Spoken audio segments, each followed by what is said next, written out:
नमस्कार, स्वागत है आप सभी का। आप देख रहे हैं आज तक, आपके साथ मैं हूं राजीव ढोंडिया। दिल्ली में एक्साइज पॉलिसी को लेकर संग्राम जो है 2024 के चुनाव तक अब देखने जा रहे हैं। एक दिन पहले 14 घंटे छापेमारी का सामना कर चुके मनीष सिसोदिया ने कहा कि यह रेड केजरीवाल को रोकने की साजिश है। केजरीवाल 2024 में राष्ट्रीय विकल्प के तौर पर देखे जा रहे हैं। तो उधर कांग्रेस ने आम आदमी पार्टी के दफ्तर के बाहर विरोध करके इस्तीफे की मांग की। अब बीजेपी भी केजरीवाल पर निशाना साध रही है और थोड़ी ही देर में प्रेस कॉन्फ्रेंस बीजेपी भी करने वाली है। मनीष सिसोदिया ने अपनी बात रखी और उन्होंने निशाना साधा, कहा कि अरविंद केजरीवाल जिनको राष्ट्रीय विकल्प के तौर पर देखा जा रहा है, दरअसल ये उन पर हमला है। ये नहीं चाहते कि वो आगे बढ़े, ये उनको रोकने की कोशिश है। ये रेड, ये सीबीआई, ये ईडी केजरीवाल को रोकने के लिए है और अच्छा काम करने वालों की, जो कि केजरीवाल प्रशंसा करते हैं। लिहाजा मोदी जी नहीं चाहते कि कोई अच्छा काम करे, इसीलिए वो सीबीआई और ईडी के जरिए उन्हें रोकते हैं। मेक इंडिया नंबर 1 कैंपेन का जिक्र किया सिसोदिया ने, कहा कि कैंपेन किया, उसके बाद से रेड डलवा दी गई, लेकिन मोदी जी अरबपति दोस्तों के बारे में सोचते हैं, उनके लिए लगातार मदद करते हैं। दिल्ली आप देख सकते हैं कि आप देख सकते हैं कि तमाम जो मुख्यमंत्री अरविंद केजरीवाल और डिप्टी सीएम मनीष सिसोदिया, उनका यहाँ पर तो छापेमारी के बाद मनीष सिसोदिया ने प्रेस कॉन्फ्रेंस की। आज कांग्रेस पार्टी का प्रदर्शन देखने को मिला। आम आदमी पार्टी के दफ्तर के बाहर प्रदर्शन हुआ। मनीष सिसोदिया ने क्या क्या कहा वो हम आपको बता रहे हैं। 2024 का इशारा यहां से देगा मनीष सिसोदिया, कहा राष्ट्रीय विकल्प के तौर पर केजरीवाल देखे जा रहे हैं। पहले केजरीवाल के स्वास्थ्य मंत्री को गिरफ्तार किया गया और अब नंबर शिक्षा मंत्री का। 2-4 दिन में मुझे भी गिरफ्तार कर लेंगे और मुझे इसलिए गिरफ्तार करेंगे क्योंकि मैं एजुकेशन मिनिस्टर हूं, मैं शिक्षा मंत्री हूं। इस बीच में सीबीआई ने सूत्रों के हवाले से एफआईआर दर्ज की है। उन्होंने कहा कि कोई कह रहा था कि 10,000 करोड़ का फायदा हुआ है, 8,000 करोड़, 1,100 का, एलजी कह रहे हैं 144 करोड़, लेकिन एफआईआर में लिखा गया है कि सोर्सेस के हवाले से 1 करोड़ का घोटाला। आबकारी नीति को फेल करने की यह साजिश है, मनीष सिसोदिया ने कहा। और उन्होंने कहा कि मुझ पर कार्रवाई केजरीवाल को रोकने की। ईडी के दम पे, सीबीआई के दम पे कई सरकारें गिराई हैं। आप सबने भी रिपोर्ट किया है, महाराष्ट्र में, गोवा में, तमाम बिहार में भी किया था इन्होंने, कर्नाटक में किया, मध्य प्रदेश में किया। पूरे देश के लोग इनसे अब दुखी हैं कि यार हम सरकार चुनते हैं, मोदी जी केवल 24 घंटे उसको गिराने में लगे रहते हैं। अरे आपको देश का प्रधानमंत्री बनाया, आप देश के लिए अच्छा सोचो। जिनको हमने राज्य के लिए किया है उसको राज्य के लिए अच्छा सोचें। मैं आज आपके सामने कहना चाहता हूं कि 2024 का चुनाव आम आदमी party versus Bharatiya Janata party होने जा रहा है। अब तक लोग पूछते थे कि मोदी वर्सेस हु। अब पूरे देश में माहौल बन रहा है कि मोदी जी नहीं चाहिए, अरविंद केजरीवाल जी को एक मौका देना है। एक मौका अरविंद केजरीवाल जी को देना है। अब ये बात पूरे देश से गूंजने लगी है। देश आज अरविंद केजरीवाल जी के साथ चल रहा है, इसलिए मोदी जी आज रोकना चाहते हैं। आज से 3-4 दिन के अंदर, हो सकता है आज, कल, परसों में, कभी भी ये सीबीआई ईडी भेज के मुझे भी गिरफ्तार कर लेंगे, कई सारे और आप नेताओं को भी गिरफ्तार कर लेंगे। लेकिन मैं कहना चाहता हूं कि हम भगत सिंह के फॉलोअर हैं। हम अपने आप को भगत सिंह की संतान मानते हैं। हम डरने वाले नहीं है तुम्हारी सीबीआई से, तुम्हारी ईडी से, तुम्हारे पैसे के आगे बिकने वाले नहीं है। हमको नहीं तोड़ पाओगे तुम। सिसोदिया ने सीबीआई रेड को लेकर बीजेपी को घेरा। मनोज तिवारी पर सवाल दागे, कहा एक्साइज पॉलिसी में कोई घोटाला नहीं है, लेकिन बीजेपी भी तमाम आरोपों के साथ आक्रमण को तैयार बैठी है। जब इन्होंने घोटाला किया, जांच जैसे ही बैठी, आम आदमी पार्टी ने, उनके मुखिया ने, आम आदमी पार्टी सरकार ने अपनी आबकारी नीति को बदल दी। इसका मतलब है कि घोटाला हुआ है और बड़ा घोटाला हुआ है। दिल्ली की जनता का खजाना लूटा है। तो ऐसे लोग जो इतना अच्छा चेहरा बना के, भोली भाली सूरत बना करके दिल्ली का करोड़ों लूट लिए, तो उसके बाद ये कार्रवाई तो होनी चाहिए। मुझे तो लगता है कि सीबीआई थोड़ी देर भी कर दी है। ये कार्रवाई और भी जल्दी होनी चाहिए थी, क्योंकि किसी को भी संवैधानिक पदों पे बैठ करके दिल्ली को लूटने का किसी को भी परमिशन नहीं दिया जाना चाहिए, चाहे वो कोई भी हो। मनोज तिवारी जी कह रहे थे कि 8,000 करोड़ का घोटाला हो गया है एक्साइज पॉलिसी में। मनीष सिसोदिया ने 8,000 करोड़ का घोटाला किया। फिर थोड़ी देर बाद बीजेपी के और एक नेता आए प्रेस कॉन्फ्रेंस करने या शायद किसी मीडिया में बात करने, वो बोले 1,100 करोड़ का घोटाला मनीष सिसोदिया ने किया है। फिर मैं सोच रहा था कि एलजी साहब ने जो प्रेस रिलीज जारी किया था उसमें उन्होंने लिखा था 144 करोड़ का घोटाला कर दिया मनीष सिसोदिया ने। कल फिर जब सीबीआई के ऑफिसर्स आए तो वो एफआईआर लेके आए थे, उसमें ना 8000 करोड़ का जिक्र था, ना 1100 करोड़ का जिक्र था। उसमें लिखा था सोर्सेज कह रहे हैं कि 1 करोड़ का घोटाला हुआ है। सोर्सेज कह रहे हैं कि 1 करोड़ का घोटाला हुआ है, ये सीबीआई की एफआईआर कह रही है। इसमें ना 144 करोड़ का जिक्र है, ना 11,000 करोड़ का जिक्र है, 1100 करोड़ का, ना 8,000 करोड़ का मनोज तिवारी जी वाला जिक्र है। मैं कह रहा हूं कि ये सब बकवास है। बहुत ही अपना दावे के साथ कह सकता हूं, क्योंकि मैं भी उन सारे लोगों को जानता हूं जो ये सारे लिकर माफिया हैं और ये सारी गेम में इन्वॉल्व थे, और वो खुद ही आकर सीबीआई को ये बात बता चुके हैं। इसमें से बहुत सारे लोग तो अपना हॉस्टाइल हो चुके हैं, वो अपना सरकारी गवाह बन चुके हैं, और वो एक एक बात बता चुके हैं कि ओबराय होटल में स्वीट हमारा बुक था, वहाँ पे मनीष सिसोदिया आता था। एक यहाँ पे साउथ दिल्ली में रेस्टोरेंट है, वहाँ पे मनीष सिसोदिया आता था, उसका जो मालिक था वो सारा दिल्ली का कलेक्शन करता था। 6% ही अपना किक बैक लेते थे। कोई यहाँ पे ओखला में वेयर हाउस था, वहाँ पे सारा पैसा जाता था, वहाँ से गोवा और पंजाब में ट्रांसफर करते थे। तो सारी बातें ऑलरेडी सीबीआई के पास में सारे सबूत हैं, अब तो वो इनको उठा रही। मेरी गलती ये थोड़ी ना है, वो भी जानते हैं कि कोई भ्रष्टाचार नहीं हुआ। इनको पता है कि कोई भ्रष्टाचार नहीं हुआ, इसीलिए उलझुल बके जाते हैं इनको। मैंने भ्रष्टाचार नहीं किया, मैंने सिर्फ इतना किया है कि अरविंद केजरीवाल जी का एजुकेशन मिनिस्टर हूं मैं, इसलिए ये कर रहे हैं, इसलिए ये साजिश रची जा रही है। इन्होंने पहले अरविंद केजरीवाल जी के हेल्थ मिनिस्टर को गिरफ्तार किया, फिर कल मेरे यहां रेड डाल दी, अब 2-4 दिन में मुझको भी गिरफ्तार कर लेंगे। तो मनीष सिसोदिया ने प्रेस कॉन्फ्रेंस कर ली है, अपनी बात रखी है, लेकिन बीजेपी भी प्रेस कॉन्फ्रेंस करने वाली है और हमारे संवाददाता सुशांत इस खबर पर हमारे साथ जुड़ गए। सुशांत, बीजेपी की तरफ से कौन प्रेस कॉन्फ्रेंस करेगा और अब से कितनी देर बाद प्रेस कॉन्फ्रेंस शुरू होगी?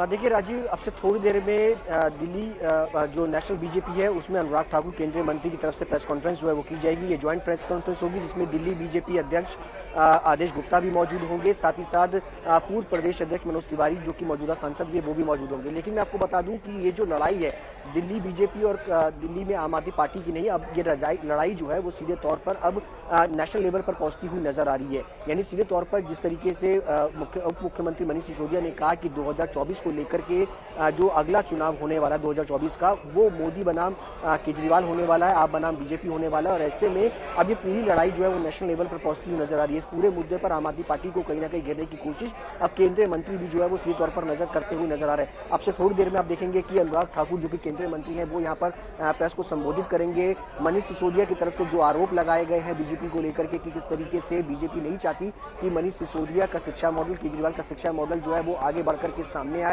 उनको रोकने की कोशिश जो है वो की जा रही है। वो जानते हैं कि अगर देश में अगला चुनाव होता है तो वहां पर बीजेपी वर्सेस आप होने वाला है। ऐसे में किसी न किसी तरीके से आम आदमी पार्टी को रोका जाए। उलझुल जो बयान है उसके ऊपर अगर कहा जाए आरोप मनीष सिसोदिया पे लगाया जा रहा है, ये साफ तौर पर कहना है मनीष सिसोदिया का।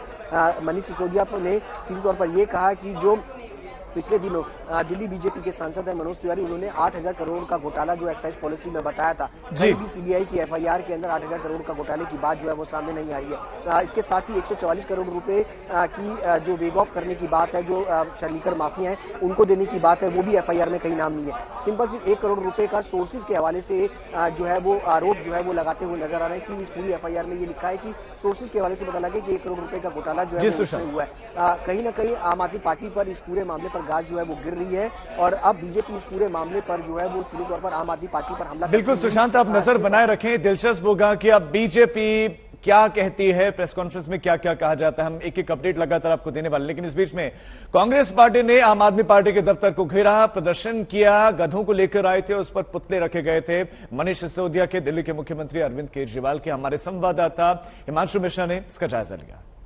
ये गधा यहाँ पर एक देखिए पूरी तरीके से बेकाबू हो गया है और उसने अपने सवार को यहाँ पर देखिए पटक दिया। हालांकि दोबारा बैठाने की कोशिश की जा रही है। आप देखिए अचानक से गधा जो है वो बेकाबू हो गया था और ये देखिए ये एक्चुअली चारों तरफ से जो लोगों की भीड़ है, अचानक से वो गधा बेकाबू हुआ और ये उसे अब आगे की तरफ ले जाने की कोशिश है, जहां पर आम आदमी पार्टी का ऑफिस है।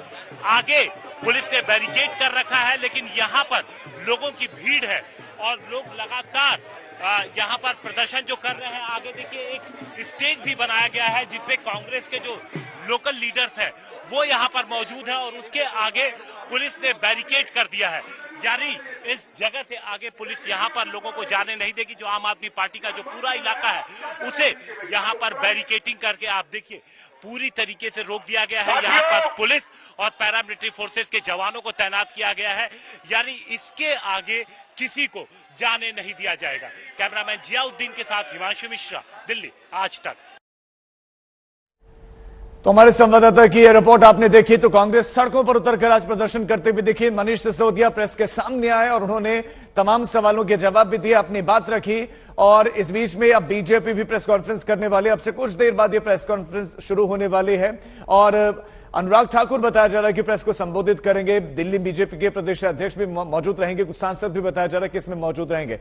तो कुल मिलाकर दिल्ली में जो सियासत है आबकारी नीति पर गर्मा गई है और जो निशाने पर है वो कोई और नहीं बल्कि आम आदमी पार्टी है, मनीष सिसोदिया है, अरविंद केजरीवाल है। हालांकि आम आदमी पार्टी की तरफ से कहा गया है कि दरअसल 2024 में अब विकल्प के तौर पर अरविंद केजरीवाल को देखा जा रहा है और यही वजह है, यही परेशानी का कारण बना हुआ है। जिस तरह देश में ईमानदार नेता के तौर पर केजरीवाल पहचान बना रहे हैं, राष्ट्रीय विकल्प के तौर पर देखे जा रहे हैं, ये रेड केजरीवाल को रोकने के लिए हो रही है। उन्होंने कहा कि इतना बड़ा एक अखबार है न्यूयॉर्क टाइम्स, वो एजुकेशन मॉडल की तारीफ करता है, लेकिन उसके बाद देश में क्या होता है, उनके शिक्षा मंत्री के घर पर सीबीआई पहुंच जाती है, रेड डल जाती है।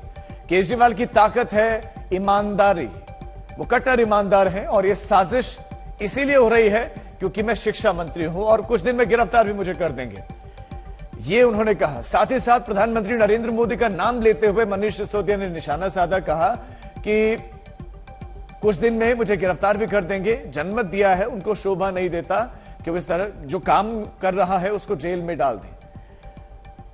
आज देश भर में केजरीवाल की प्रशंसा हो रही है और यही वजह है जो पसंद नहीं आ रहा है बीजेपी को और मोदी जी सीबीआई और ईडी के जरिए उनको रोकने का काम कर रहे हैं, ये उन्होंने निशाना साधा। साथ ही साथ उन्होंने कहा कि बीजेपी के लीडर्स मीडिया के सामने आ रहे हैं और कह रहे हैं कि करोड़ों का घोटाला हुआ है, जबकि सीबीआई की एफआईआर में कुछ और है। लेकिन इस बीच में कांग्रेस लगातार प्रदर्शन कर रही है और अलका लांबा ने क्या कुछ कहा, कैसे निशाना साधा अरविंद केजरीवाल पर, आपको सुनाते हैं।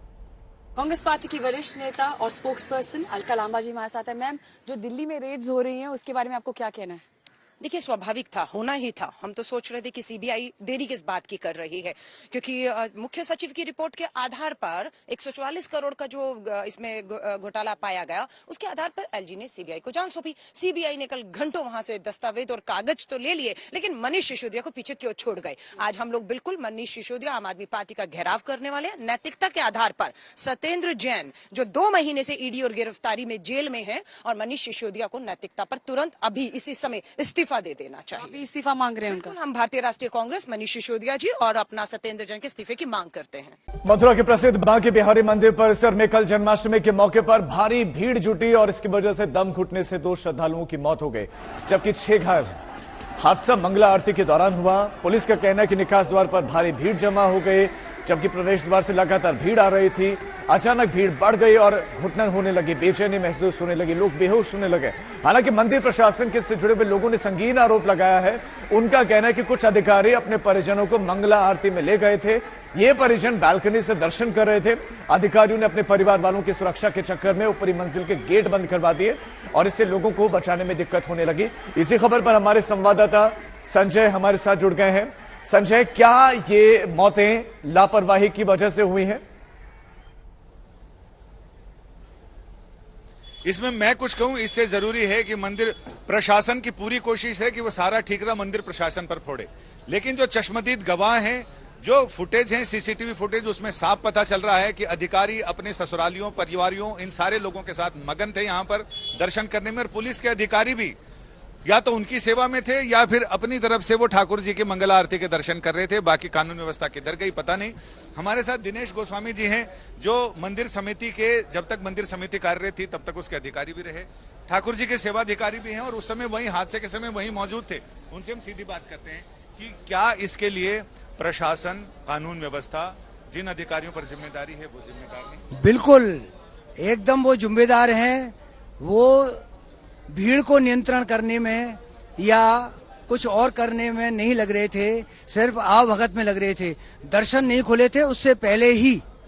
आप मंदिर के फुटेज देखिए। एसएसपी का ये कहना है कि आप फुटेज दिखाइए कि हमारे परिवार के जन कहाँ हैं, किसी अधिकारी का कोई परिजन नहीं था। अभी दिखाऊं क्या संजय भैया? मैं अभी दिखा देता हूँ, है अगर आप कहें तो। बिल्कुल है, मंदिर में फुटेज है, मेरे पास वीडियो है, मैं दिखा सकता हूँ। मैं झूठ नहीं बोल रहा, मेरी कोई प्रशासन से लड़ाई नहीं है, कोई वो नहीं है। मुझको सिर्फ एक बात का क्षोभ है कि 2 आदमियों की जान गई है। जान कोई मामूली नहीं है, एक एक आदमी की जान की कीमत है संजय भैया।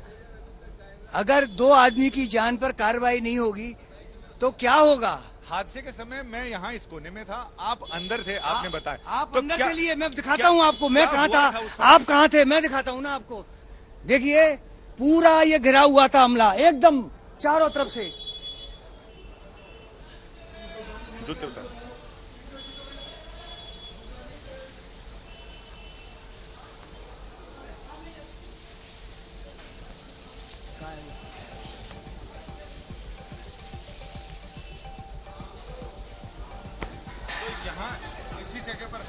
इस जगह हादसा हुआ जो आप ये देख रहे हैं ना, यहाँ से लेकर यहाँ तक लाइन लगी हुई थी।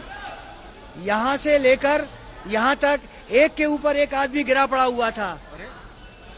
3 पुलिसकर्मी थे, हैं गार्ड। मैं देखिए, मैं वहां खड़ा हुआ था। कितनी दूरी है, कितनी दूरी है? मैं समझता हूँ 10 फुट से ज्यादा, 15 फुट से ज्यादा नहीं। मैं वहां खड़ा हुआ था और मैंने देखा यहाँ लोग, उसके ऊपर से लोग जा रहे हैं। आप देखिए ये 5 फुट बेहोश लोगों के ऊपर एक व्यक्ति यहाँ पड़ा हुआ था, जिसकी मौत हुई है ना, एक आदमी, वो यहाँ पड़ा हुआ था। लोग इन पे चढ़ रहे थे, मेरे पास वीडियो है। सभी लोग अंदर से खींच रहे थे और सेवायत अंदर कोठरी में खींच रहे थे, यहाँ खींचा, वहाँ खींचा। ये कहा जा रहा है कि अगर वो सीढ़ी का दरवाजा बंद करके पुलिसकर्मी नहीं भागते तो शायद बहुत सारे लोगों को सफोकेशन से मुक्ति मिल सकती थी। बहुत मिल सकती थी, बहुत मिल सकती थी। और आप वो देख रहे हैं ना सामने, कैमरा में आप दिखाइए भाई साहब, ये जो जगह देख रहे हैं ना, यहाँ पर अधिकारी खड़े हुए थे, वीडियो फोटो के खींचना। संजय, आपने तस्वीरें दिखाई हैं और बेहद गंभीर आरोप लगा रहे हैं कि अधिकारी मौजूद थे और वो बकायदा वीडियो दिखाने के लिए तैयार हैं। हिमाचल प्रदेश में बाढ़ की वजह से सालों की ये सबसे बड़ी मार बताए जा रहे हैं। इस बार बाढ़ में वो अहम पुल बह गया जो पंजाब और हिमाचल प्रदेश के बीच में इकलौता रेल लिंक था। चक्की नदी में पानी की तेज रफ्तार इतनी ज्यादा थी कि अंग्रेजों के जमाने का यह पुल ताश के पत्तों की तरह ढह गया।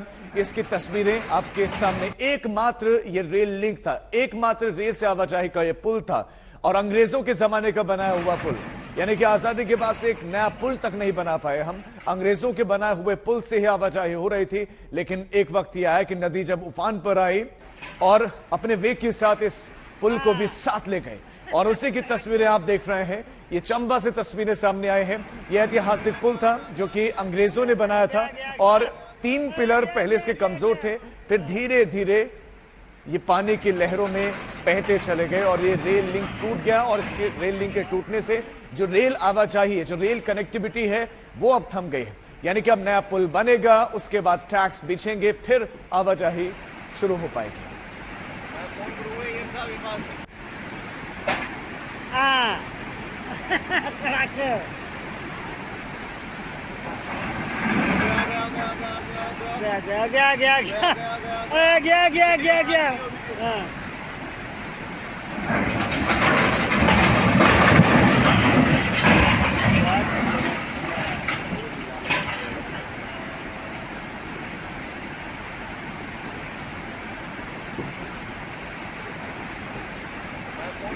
गया और अब आपको जो तस्वीरें हम दिखा रहे हैं, ये तस्वीरें मंडी की है, जहां पर बादल फटने से जबरदस्त तबाही मची है।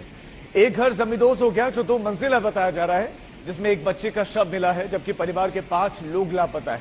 दर्जनों परिवार वालों ने अपना घर छोड़ दिया है, सुरक्षित जगहों पर उन्होंने रात बिताई। कार, घर, सबको बड़ा नुकसान पहुंचा है।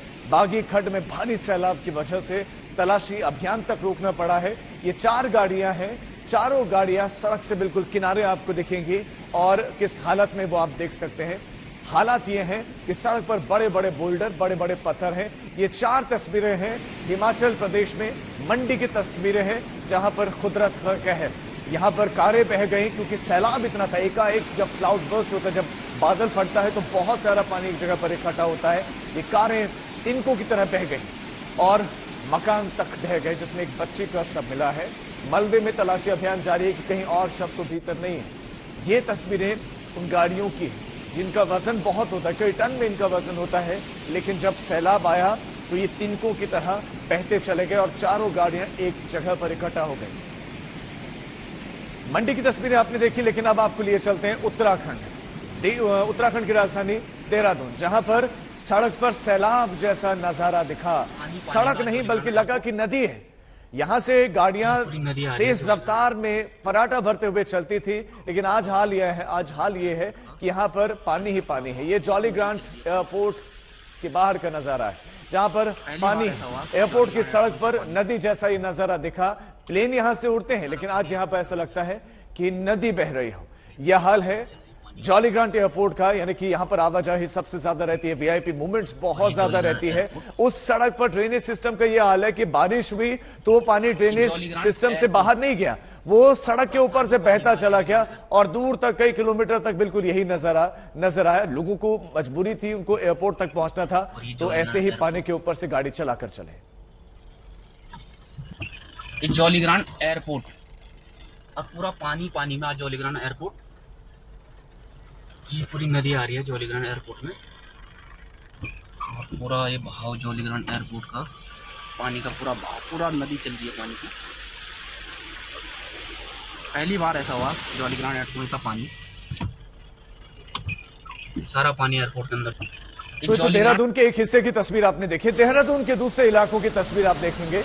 ये तस्वीर है टोंस नदी की, जो गर्जना के साथ बह रही है और कई इलाकों में इस वक्त खतरा पैदा हो गया है। तापकेश्वर मंदिर है जो आप इस वक्त विजुअल्स देख रहे हैं, बीच में नदी है और अगल बगल जो है मंदिर बना हुआ है। ये मंदिर तापकेश्वर मंदिर है और यहाँ पर जो सैलाब बह रहा है वो गरज के साथ बह रहा है। नदी का पानी मंदिर परिसर के अंदर तक हिलोरे मार रहा है। ऐसे में श्रद्धालु भी वहां पर नहीं जा पा रहे। तापकेश्वर मंदिर है, यहाँ पर हजारों की संख्या में सैलानी आते हैं, श्रद्धालु आते हैं दर्शन करने के लिए, लेकिन आज लोग डरे हुए हैं क्योंकि टोंस नदी इस वक्त उफन रही है और बड़े वेग के साथ इस वक्त बह रही है। ये देहरादून की एक दूसरी तस्वीर है, जॉली ग्रांट एयरपोर्ट की आपने तस्वीर देखी थी और ये तापकेश्वर मंदिर की तस्वीरें हैं। तापकेश्वर मंदिर में इस वक्त पानी अंदर तक पहुंच गया है, वहां हिलोरे मार रहा है ये पानी। तो देहरादून के कई इलाके इस वक्त बाढ़ की चपेट में है। जो मैदानी भाग है देहरादून शहर का, वो जल भराव की वजह से परेशानी में वहां पर लोग हैं और जो पहाड़ी भाग है वहां पर नदियां उफन रही हैं। तो देहरादून के तापकेश्वर मंदिर के पास ये खतरनाक रूप अख्तियार किया हुआ नदी ने, और इस नदी पर बना एक छोटा सा पुल भी टूट गया है। हमारे संवाददाता अंकित ने जायजा लिया है, उनकी रिपोर्ट आप देखिए। इस समय हम मौजूद हैं देहरादून के मशहूर टपकेश्वर मंदिर में। आप देख सकते हैं टपकेश्वर मंदिर में जो तमसा नदी बह रही है, जो कि टोंस नदी की एक ट्रिब्यूटरी है और ये लगातार उफान पर है। इस समय आप देख सकते हैं, इस समय मैं अपने कैमरामैन से बोलूंगा कि दृश्य दिखाएं कि किस तरीके से तमसा नदी पूरे उफान पर बह रही है और यहाँ पे भक्तों का आना भी कम हो गया है। भक्तों को अभी यहाँ पर रोका गया है क्योंकि नदी जो है खतरे के निशान पर है। हमारे साथ इस समय यहाँ पे मौजूद हैं आचार्य विपिन जोशी जी, जो कि टपकेश्वर मंदिर के महंत है। इनसे जानते हैं हम इस अभी घटना के बारे में कि नदी जो उफान पे बह रही है, क्या कहना है इस पे आपका? आचार्य जी, ये नदी कब से इस उफान पे बह रही है और कुछ बताएंगे आप इसके बारे में? देखिए, सबसे पहले तो मैं एक संशोधन करना चाहूंगा। मैं यहाँ पे जो माता वैष्णो देवी गुफा योग मंदिर है उस पे मुख्य पुजारी हूँ और महंत जी 108 कृष्णागिरी जी महाराज हैं। और यहाँ पे जो है आज सुबह 4:30 बजे से ही नदी पूरे उफान पर है और बहुत नुकसान इसमें वैष्णो देवी गुफा मार्ग पे और एक पुल यहाँ पे जो संतोषी माता को जोड़ने वाला जो पुल है ये पुल बह गया है। और उसके अलावा जो है जो पुराना पुल एक 60 के दशक का पुल है उसमें भी नुकसान हुआ है, रेलिंग सारी टूटी हुई है, तो इस प्रकार से काफी नुकसान हुआ है। उत्तराखंड में बागेश्वर के कपकोट स्टेट हाईवे पर खतरनाक लैंडस्लाइड हुआ है और आरे दारसों के समीप पहाड़ी खिसक गई। ये खतरनाक घटना कैमरे में कैद हो गई।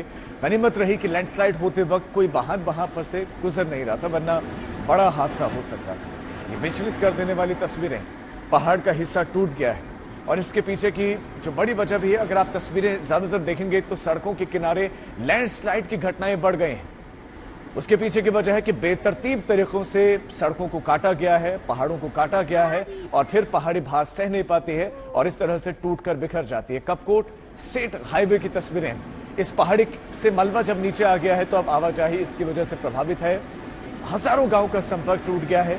बागेश्वर का एक कपकोट स्टेट हाईवे है और अब इस लैंडस्लाइड के बाद से बंद है।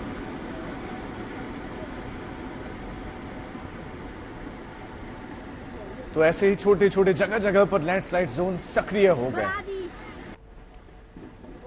उत्तराखंड में हुए जगह जगह पर भूस्खलन के कारण लोगों का जनजीवन अस्त व्यस्त हो चुका है। बागेश्वर से ग्राउंड जीरो रिपोर्ट हम आपको दे रहे हैं और बता रहे हैं कि किस तरह से यहाँ पर तबाही की तस्वीरें देखने को मिल रही है। यहाँ पर सुबह से ही यहाँ पर जो है भूस्खलन हो रहा है। ये जो रास्ता है राजमार्ग का ये पूरा गिर चुका है। जेसीबी के द्वारा इसे हटाने का जो कार्य है वो किया जा रहा है और ये तस्वीर देखिए कितनी खतरनाक है। एक तरफ आप देखेंगे तो यहाँ पर ये पहाड़ है जिसका यहाँ पर मलबा यहाँ पर अटका हुआ है, यहाँ पर रास्ता बंद है जाने का। भूस्खलन लैंडस्लाइड हुआ था यहाँ पर और यहाँ पर दूसरी तरफ देखिए यहाँ पर ये नदी बह रही है, ये गोमती नदी है जो कभी भी जो है डेंजर लेवल के खतरे के लेवल जो है इसका उसके ऊपर इसका जलस्तर आ सकता है। और देखिए यहाँ पर लगातार ऊपर से पत्थर आ रहे हैं नीचे और जो लोकल्स है यहाँ के रहने वाले जो जिनका रोज का ये रास्ता है उन्हें काफी परेशानियों का सामना यहाँ पर करना पड़ रहा है। उनसे बात करते हैं और जानते हैं कि उन्हें क्या क्या तकलीफें हो रही है, क्योंकि कल शाम को कल रात से जो बारिश हो रही थी उसके कारण 19 मार्ग जो है वो बागेश्वर में बंद हो चुके हैं। आप कहाँ से हैं भाई साहब? भाई साहब मैं बहन जी मैं ऊपर कपकोट क्षेत्र से हूँ। अच्छा, कब से इंतजार कर रहे हैं आप यहाँ पर? हम सुबह आ गए थे 6:30 बजे। हाँ। और तब से ये रोड खुली नहीं है, ग्रीफ वाले लगे हुए हैं। तो आपको यहाँ से कहाँ पर जाना है? अभी हमें जाना है कपकोट आगे को। अच्छा, वहाँ पे क्या करने? वहाँ पर अपना मूल निवास है। अच्छा, वहाँ पर आपका निवास। अच्छा, तो रास्ता आपका यहाँ पर रुका हुआ है सुबह से? रास्ता रुका हुआ है। मैं वैसे तो पार ये जरा शुगर था, ये घिरौली बाईपास आधा तो बन चुका है। ये पार घिरौली वाला गाँव है ये। हाँ। अगर यहाँ से मिलान हो जाता बाली घाट में तो ये पहाड़ी में आज पैसेंजरों को दिक्कत नहीं होती, वहाँ से लोग पैदल जा रहे हैं। तो आपका घर है वहाँ पर, आप काम करने जा रहे थे, किस पर्पज से जा रहे हैं? गाँव है हमारा। अच्छा, निवास है गाँव। अच्छा, तो यहाँ से आप गाँव जा रहे थे? गाँव जा रहे हैं। तो लोगों को परेशानियां हो रहे हैं और लोग अपनी व्यथा बता रहे हैं। लोगों के पास कोई विकल्प है ही नहीं इंतजार के अलावा, या फिर पैदल वो जाएं। ये उत्तराखंड के बागेश्वर की तस्वीरें हैं। जैसे ही बरसात का मौसम शुरू होता है बिल्कुल यही हाल हो जाता है पहाड़ों का। अभी जो तस्वीरें आप देख रहे हैं ये अलग अलग हिस्सों की है। उसमें उत्तर प्रदेश भी है, जम्मू भी है, उत्तराखंड भी है, हिमाचल भी है। देहरादून में नदियां आप देख रहे हैं कि इस वक्त प्रचंड रूप अख्तियार किए हुए हैं। प्रयागराज में भी हालात बहुत खराब है क्योंकि गंगा नदी यहां पर उफान पर है, निचले इलाकों में पानी भर सकता है। कटरा जम्मू में हालात ये हैं कि सड़कों पर पानी बह रहा है तो लोग किस तरह से जो उनके घरों में पानी घुस रहा है उसको बाहर निकाल रहे हैं। कांगड़ा में भी नदी नाले उफान पर है, तो मंडी में तो बादल भी फटा है और यहां पर भी जो नदी नाले हैं या गाड गदेरे वो उफान पर हैं। बहुत बुरे हाल में इस वक्त पहाड़ है। वैष्णो देवी में कल से फ्लैश फ्लड जो आया उसके बाद से ही वहां के लोग परेशानी से गुजर रहे हैं और चाहे वो पवित्र यात्रा की जो पवित्र यात्रा है वो शुरू हो गई है। कटरा से वैष्णो देवी की ओर ये यात्रा चलती है और वो जारी है। माता के धाम में कल शाम से तेज बारिश हुई है। बाणगंगा नदी का जलस्तर भी बढ़ गया है। यात्रा रूट पर कुछ जगहों पर मलबा आ गया है। उस मलबे को हटाते हुए उस जो मलबा है उसको हटाते हुए लोग दिखाई दिए। मलबा किस वेग से आया ये आप तस्वीरों में देख सकते हैं। भारी बारिश की वजह से यात्रा रोकी गई थी लेकिन यात्रा शुरू हो गई है। ये बड़ी खबर इस वक्त आपको दे दें। फ्लैश फ्लड से वैष्णो देवी रास्ते में सैलाब आ गया था। पत्थर आ गए थे उनको हटाया गया और अब वैष्णो देवी यात्रा फिर से शुरू हो गई है। इस समय हम मौजूद हैं धर्मनगरी कटरा में, जो कि माता वैष्णो देवी यात्रा का बेस कैंप है। मेरे पीछे आप देख सकते हैं दर्शनी ड्योढ़ी, यहीं से माता वैष्णो देवी की यात्रा जो है प्रारंभ होती है। ये प्रवेश द्वार है, लेकिन इस समय आप देख सकते हैं कि जिस स्थान पर कतारें लगती हैं वो बिल्कुल इस समय खाली है, क्योंकि कटरा से भवन के लिए फिलहाल यात्रियों को जाने की अनुमति नहीं है। दरअसल कल देर शाम से ही यहाँ पर भारी वर्षा हो रही है, उसके कारण भवन, जो माता वैष्णो देवी का भवन है, वहां काफी वर्षा हुई और वहां पर जल भराव की स्थिति जो है उत्पन्न हुई यात्रा मार्ग पर। तो यात्रा बंद है जी, ऐसी है थोड़ी। अभी हम इंतजार करेंगे, फिर इसके बाद जाएंगे। उम्मीद है कि रास्ता साफ हो जाएगा। बस उसी आस पे हूँ। अच्छा, आप बताइए आपका नाम? राकेश कुमार श्रीवास्तव। कहाँ से आए आप? बिहार से। अच्छा, आपको भी जानकारी नहीं थी कि फिलहाल यात्रा बंद? ना, यहीं पर पता लगा? यहीं पर पता लगा। मन में थोड़ी मायूसी है? हाँ, मायूसी है, लेकिन माता के दर्शन करके ही जाएंगे। हाँ। तो मन में थोड़ी मायूसी है, लेकिन इन्होंने कहा है कि यात्रा करके ही जाएंगे, इसीलिए जोश भी है, माता रानी का जय घोष भी कर रहे हैं। श्रद्धालु इस बात को लेकर खुश हैं कि कम से कम यात्रा अब शुरू हुई, प्रारंभ हुई, क्योंकि दूर दराज से लोग आए हुए थे, बस इस इंतजार में थे कि यात्रा शुरू हो तो वो दर्शन करें। एक फ्लैश फ्लड आया, उस फ्लैश फ्लड की वजह से यात्रा रोकनी पड़ी क्योंकि मार्ग अवरुद्ध था।